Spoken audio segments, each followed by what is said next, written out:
Hello, seventh grade. Entering a slightly new phase today of our online or video lessons. By the way, since I think that these lessons are something which can be a TOLS for anybody, not just us in YBH, I decided to upload them onto my YouTube site, and you could always watch them later on if you ever want to go back to them at YouTube. So I did put up the first two lessons, the two lessons which were primarily me speaking till now. Now, today we're going back to Christianity. And we have to understand a very fundamental thing, which is also important to us to understand in terms of our coronavirus situation today. Everything Hashem does is with a plan for ultimate good. The ultimate good can sometimes not be seen for hundreds of years, but it's all done for an ultimate positive purpose for mankind, for humanity, for the history and future of our world. Now, that brings us to a very basic question, which bothered the Rambam immensely, which is, why did Kodesh Baruch Hu allow Christianity and Islam to flourish to such an extent, especially while Judaism is extremely small and not very influential at the same time? What's going on? And I would like to add that whatever the Rambam says, we have to try and modify, and I'm not going to do it today, but we have to modify in our own minds to apply to conservative Reform Judaism. Why did Kodesh Baruch Hu allow these things to happen? Why is Orthodoxy the smallest movement in Judaism, where we have the MS? How could it be that we are at the bottom of the totem pole, so to speak? So the Rambam speaks about this in Perek Yud Aleph of Hilchos Malachim. And this Rambam does not appear in the older editions of the Rambam. It was censored out. It was removed from the older editions and only put back in relatively recently in the new editions after the age of censorship subsided in the world. And the Rambam in this case, in this halacha, at the end of the Perek Yud Aleph of Hilchos Malachim, talks about Mashiach.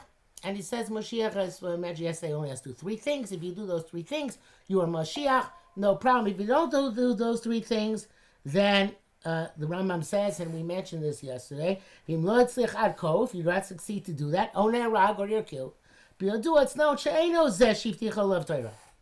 you're not Mashiach then. You tried, you failed, but you're not a bad guy.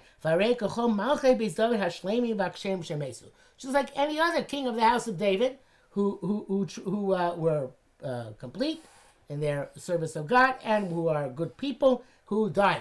Now, it's important for us to know Mashiach has to be from Beis David, but it can be from his mother's side, because we know that Yaakov Avinu thought that Shimshon was Mashiach, and Shimshon was only from Beis David, from Shevet Yehuda on his mother's side, not on his father's side. He was from his father from Shevet Dan.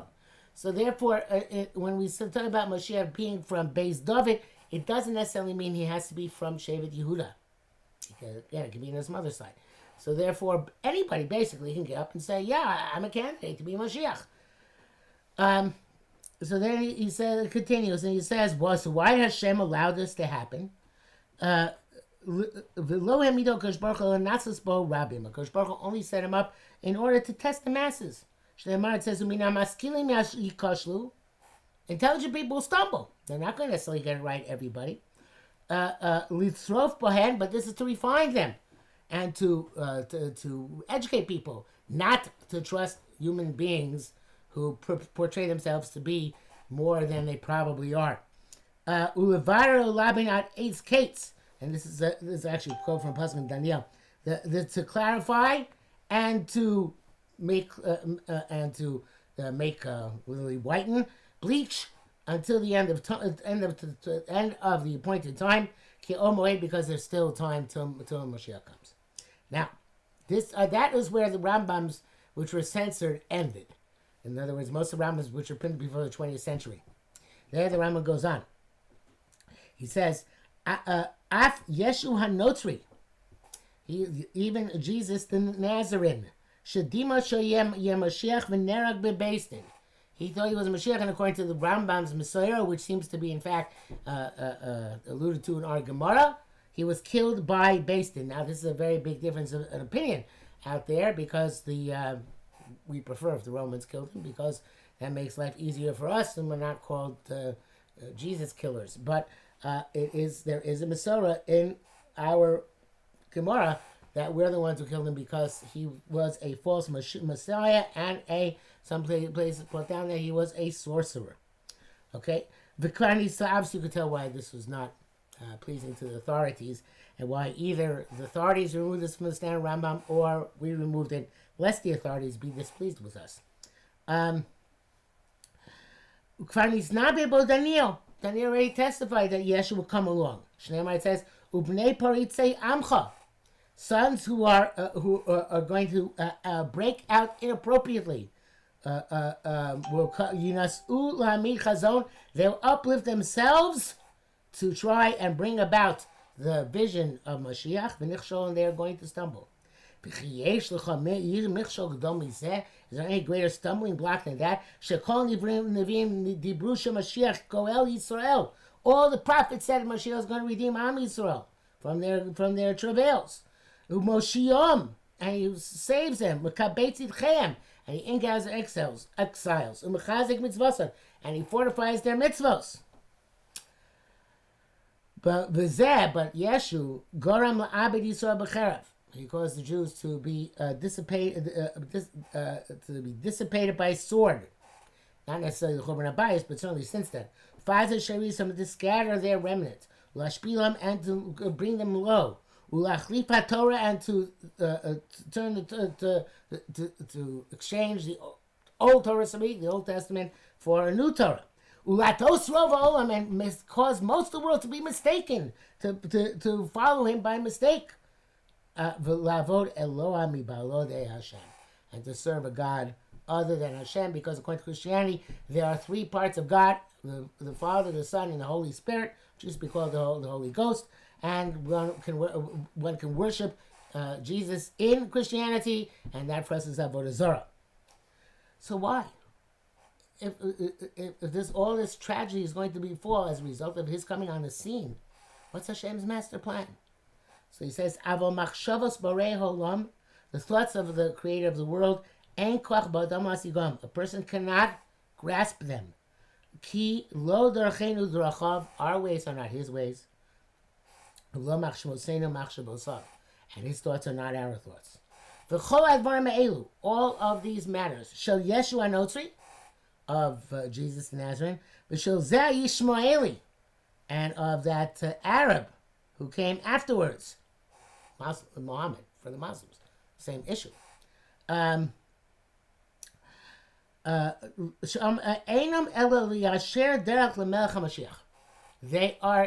were brought to this world in order to prepare, to smooth the way for Mashiach. In order to bring about the fixing of the world.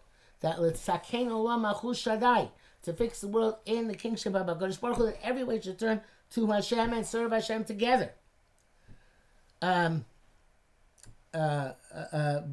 says, Ki oz epoch elmim safa brura. And because then I'm going to bring all the nations into clear-cut language. The krokulam b'shem Hashem, to call the name Hashem, u'avdo shchem echad, and to worship him with one shoulder. So what you should have written down till now is how HaKadosh Baruch Hu has a master plan in everything he does, and Yeshu thought he was the one who was going to fulfill the master plan, but he was not in the end. The question is, though, why Hashem let the movement, which came on the heels of Yeshu, be so successful, and why he let the movement started by the Yishmaeli, the Muhammad, become so successful. And he says these are necessary steps for most of humanity. I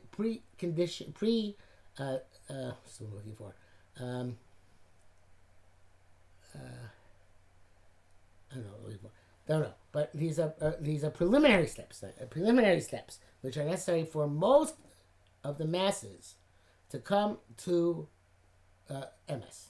In other words, you can't just spring on everybody at once. Shabbos, kashrus, all those things. They have to have a gradual ascent. And the gradual ascent comes for the masses of people outside of our camp through other means, which bring them closer and closer in a way which they can tolerate to us. And now the Rambam explains how it works. Ketzad. Also, kvar nismale olam kulam midivrei HaMashiach. The world all knows we're looking for a Messiah. Midivrei Torah, divrei mitzvos, and they all know about divrei Torah and divrei mitzvos. Pashtu dvarim elu bim rechokim, and these concepts have gone to the most distant islands. The Arabs and the Muslims and the Christians send active missionaries to the most corners of the world. Even places where Chabad houses have not yet gotten to. Uvamim rabim arle leiv, and in many nations which are uncircumcised of heart, which are unthinking. And they deal and they discuss these matters. Uva mitzvah Torah, and they discuss the mitzvah Torah. Elu omri mitzvahs elu ms. Some of them say these mitzvahs are true. Be'elu omri mitzvahs elu ms and vayu, and they were true at the time. Ukfar baklu b'zman, but they're no longer necessary in our day and age. V'lo yinogim l'doros, and they were not given permanently. That actually has to do with Paul, who we're going to discuss momentarily, who was the one who's actually founded Christianity the way we know it today. And these say dvarim nistoros yesh b'hem, that they're actually metaphorical. They're not really meant to be things which we do. That's more of the Muslim approach. Yeah, shouldn't be taken literally. And the Messiah came and revealed them. You know what? It could be that these are two different sects of Christianity, because it says the Messiah came, and I don't think in Islam they consider Muhammad to be the Mashiach. So I'm not sure if there's two different sects in Christianity, or the first one was Islam, this is Christianity. For our purposes, it doesn't really matter. And then he continues and says, when the actual Mashiach comes, and be successful and be uplifted and exalted, immediately they're all going to turn around. And they will know that they were bequeathed falsehood by their fathers, and that their prophets and forefathers had led them astray. So the Rambam's idea for why we have these dominant groups of Christianity and Islam is in order because Mashiach is a gradual process. And Mashiach could take hundreds and thousands of years, like it has. And frankly, it's hard to see how it's going to all play out in the end. But that's what the purpose of the history is. History is to get all of humanity from point Z somewhere close to point A, which is our ultimate purpose for them. And what Am Yisrael is supposed to do in demonstrating it to them, that we are a smart and understanding nation. Now, we mentioned Paul. He was in the video last week, and we'll mention him again today. Paul evidently was the Talmud of Rabban Gamliel, one of the Rabban Gamliels before the Churban, not the famous one. The famous one, Gamliel, in the Mishnayos is Rabban Gamliel after the Churban, who was alive at the time, Rabbi Akiva and Rabbi Yoshua, and Rabbi Elazar ben Azariah. This is Rabbi Gamliel Zakin was alive before the Churban, and he was contemporaneous with Jesus and slightly afterwards. So at that time, the Jews were still trying to eradicate the growing the devotion to the figure of Jesus after he died and allegedly was resurrected, brought back to life. I should say that the fact that Jesus was resurrected, that he came back to life after being dead for 3 days, is considered to be the greatest and most marvelous miracle on which Christianity is based. And we don't believe in so we don't care about such miracles. They're not important to us, not at all, right? There can be hallucinations, as we mentioned. So therefore, the fact that maybe yes made a miracle, maybe no made a miracle, maybe came back to life, it's not a big deal. There is a joke which I don't think I've shared with you. If I have, sorry about it. As you know, I'm not a good joke teller. but a rabbi and priest are sitting in a bar. And the rabbi says to the priest, if you're a good priest, can you get promoted? So the priest says, yeah, I can become a bishop. And the rabbi said, can you be promoted even further than that? Yes, he can say, but if I'm really good, I can become a cardinal. And is there anything further than that? He said, well, if I'm super duper good, then I can become the pope. That's unlikely. And the rabbi said, and then? And the priest said, that's it. What do you want me to do? You want me to become God? And the rabbi said, well, one of our boys made it, because in Christianity, Jesus became a God. So the idea of Christianity was something which initially was present in shuls, in different batei knesios throughout the Roman Empire, as a very emotional and mystical movement, focusing on bringing Mashiach under the assumption that Jesus was Mashiach. And the Chachamim at first tried to eradicate this from the Roman Empire, and Paul was initially called Saul. His name was Saul, and he was sent by Gamliel to a shul in Syria to try and get them not to follow Jesus. And along the way, according to his own recollection, his own recounting of the story, Paul fell asleep on the side of the way. By the way, again, you should be writing all this down. It's notes, right? Again, I'm not telling you what exactly to write, what not to write. You have to write. You have to learn, right? So Paul lies on the side of the road and has a dream which Jesus comes to him and says, I'm the real deal. Do X, Y, Z. Now, it's a very faulty thing to base a religion on a dream. But, okay, Paul was Paul. We can't be responsible for that. Actually, Saul was Saul, and then he became Paul. Because he deliberately changed his name from Saul of Tarshish before, to Paul afterwards, in order to be able to go among the Gentiles, the non-Jews, as one of them. In other words, he took a Latin name in order to be able to go and become a missionary, missionary, somebody who tries to convert non-Christians to Christianity. And one of the tough things he had to deal with was the Torah, because Christianity held of the Torah. Christianity was an offspring of Judaism. It seems that Jesus' brother, whose name was James, which is probably Latin for Yaakov, remained loyal to Torah Judaism, despite believing that Jesus was the Messiah. Before, he only became known as a god much later on. It wasn't during the first century. That was about 200 years later. And I want to stress that there was a fascinating story a couple of years ago in which, 10, by a couple I mean 10, so 15, when the chief rabbi of Israel at the time, Rabbi Mordechai Eliyahu, allowed the conversion of a man who believed that Jesus is Mashiach, as long as he didn't believe he was a god, and he kept Torah mitzvahs properly. In other words, the fact that you believing Jesus was a Mashiach was and is not something which we endorse, and we think that's ridiculous and absurd and wrong, but you can still be a Jew and still believe that. You can believe that and still remain a Jew. What you can't believe is what later on they made him into a god. So James, his church, so to speak, in Yerushalayim, they still wanted to keep Torah mitzvahs properly. But Saul, now Paul, came up with the idea that the laws are no longer necessary. The laws were necessary for the Jews because they're stiff-necked people, Amkshe Oref, and actually they failed with them, and now the law is no longer necessary. All we need is emunah, belief, right? Belief in God and belief from their perspective, and that essential belief that Jesus was the Messiah and soon to be God. So, but this is a very, very good, popular marketing ploy for Christianity, because now you can go among the non-Jews and say, you don't have to convert to Judaism. Judaism is Judaism is for Jews. It's not clear Paul ever said Jews have to stop keeping mitzvahs. It could be the Jews that keep mitzvahs because they were born Jews and they're stuck.